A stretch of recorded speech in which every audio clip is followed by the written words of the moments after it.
Hey everyone, I am Robin the Copy Bitch. This is Stewie, my sidekick sloth. And today we are going to talk about blog best practices.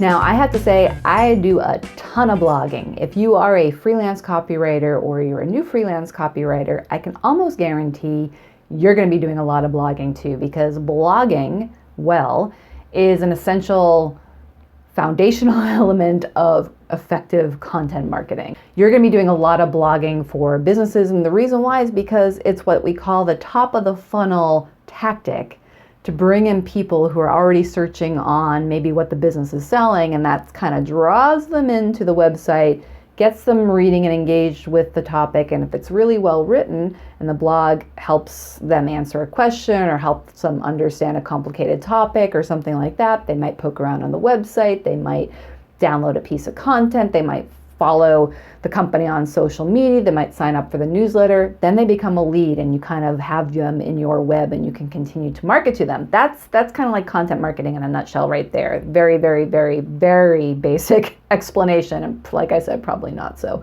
eloquent at this moment when we're recording like our 5th video today. But blogging is probably going to be a big part of what you do as a freelance copywriter. It's a huge part of what I do. So let's talk about blog best practices. And just an FYI, depending on when you're watching this, there are probably going to be a lot of other blogging videos available because I'm doing a whole series on blogging and various topics, so make sure you check them out. Okay, so when it comes to blogging, obviously you're going to want to know who you're blogging for. You want to know the target audience. Now, you might have heard the term buyer persona, and marketing loves its jargon. Okay, so you're going to hear personas and buyer personas. A persona is essentially a fictional representation of a company's ideal customer.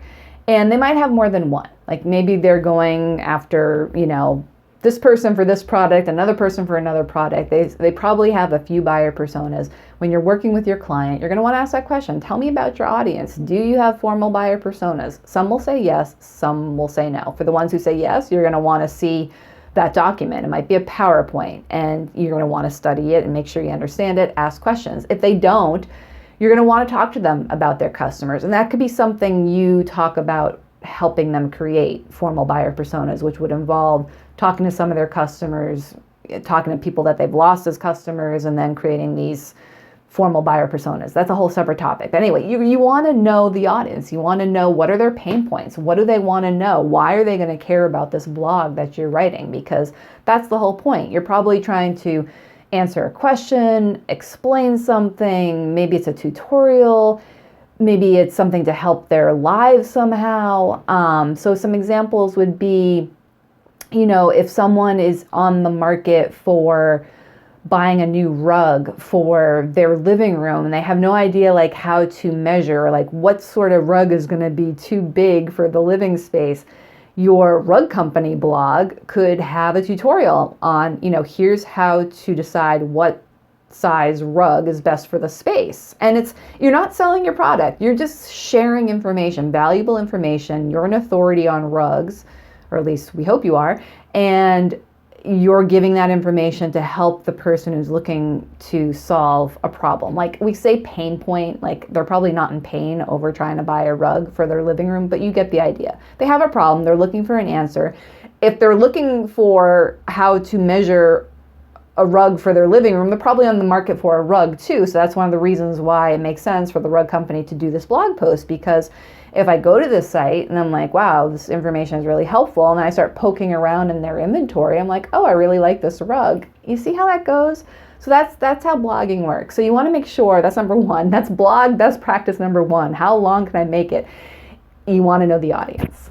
Okay, from there, knowing the audience and understanding what it is they're interested in and what their pain points are, that's going to help you go to, okay, what are these people talking about? What do they need help with? Then you're going to start doing your keyword research. You might be handed keywords by the client, that's possible, but otherwise you might be responsible for doing the keyword research. So You're going to want to do some Googling.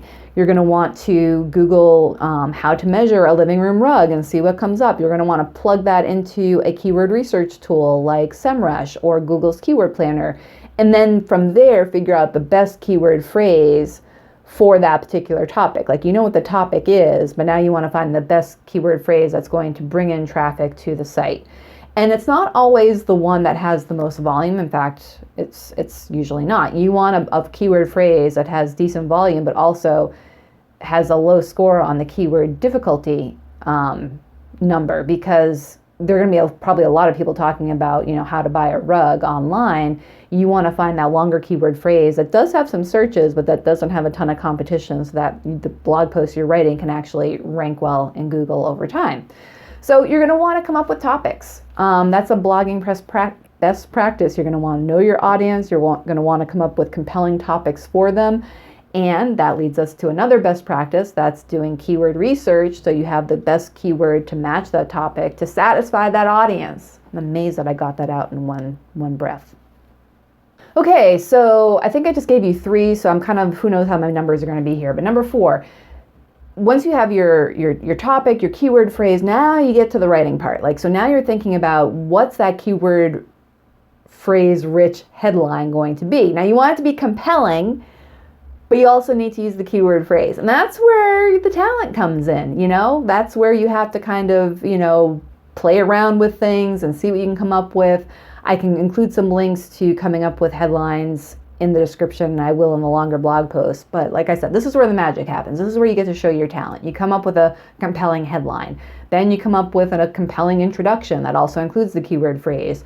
And then you structure the blog post accordingly. And I'm going to do another video on how to structure a blog post. This is more of a blogging best practices in general, but you're going to want to think about how you structure a blog post, because you're going to want to have, the keyword phrase rich headline. You're going to want to have a strong opening. You're going to want to make sure you have strong subheadings and a bulleted lists, and make it skimmable, short paragraphs. Those are all blogging best practices in this day and age, because don't forget, a lot of people are reading on their phones. So they don't want this big long block of text. You have to think about that. Even when you're writing in Word on your desktop, a paragraph that looks normal there might look really long on a mobile device. So you really need to think super short paragraphs, sentences, bulleted lists. You want to have images. That's another blogging best practice. I'm giving up on numbers at this point because I think I just gave you 8 right there, but images can make a difference. All right, so you want to write in a conversational tone. This is blogging. I don't care what type of business you are. You could be a serious financial firm. You're still going to want to have a conversational style on your blog post articles. People are skimming. They don't have time for, really long sentences. They just don't. We can debate whether this is good or bad or what this says about society, but people need to the point, conversational, write the way people talk. I think that's the best form of copywriting anyway, but you're going to want to make sure your copywriting tone is friendly and conversational.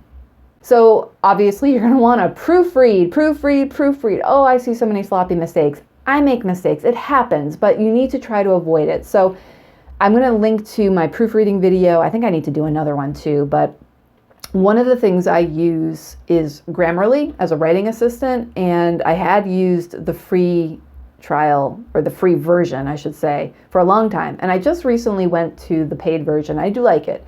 And here's my process. I will write something in Word, and I dislike Word's grammar. I just don't. I used to like it more a few years ago, but now with Office 365, I just do not like it at all. I think it's trying too hard to be like Google. It misses so many basic things. Anyhow, I write in Word. I try to catch what I can. And then I always upload my stuff to Google Docs.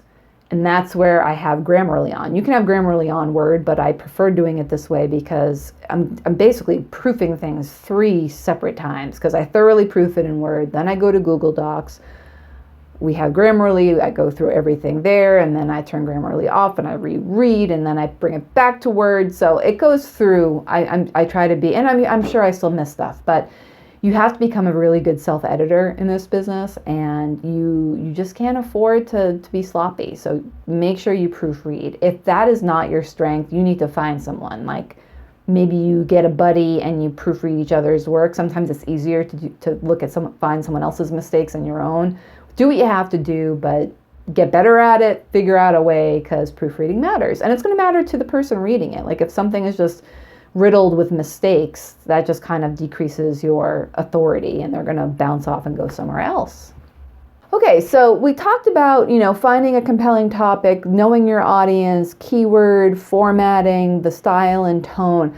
Let's talk about what happens post-blogging, because this is oftentimes where clients fall down on the job. And this isn't necessarily your responsibility as a copywriter, but it's something you should bring up and you should remind them.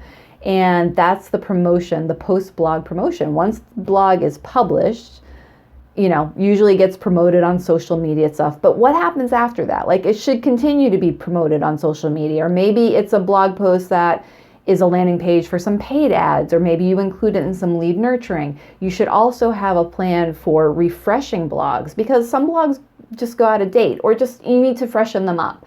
You should also make sure you're paying attention, or the client is paying attention to the blog analytics, because you might write this really great blog post and it's just not performing. And that's good information to have. You can go in and look and see, like, okay, what can we do differently? Maybe it's changing the keyword phrase focus. Maybe it's, who knows, maybe you have to expand it, maybe you have to shorten it, whatever it is. And if you have a blog post that's doing really well, you want to also make sure you keep it up to date so that it doesn't become outdated and starts and stops doing so well.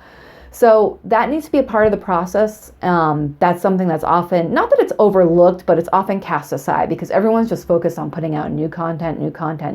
Well, you probably have this treasure trove, many companies do, of existing content that you need to look at. And the other thing you need to think about too, and help the client think about, is sometimes there comes a time when it's time to, boy, I can use time. How many times in a sentence?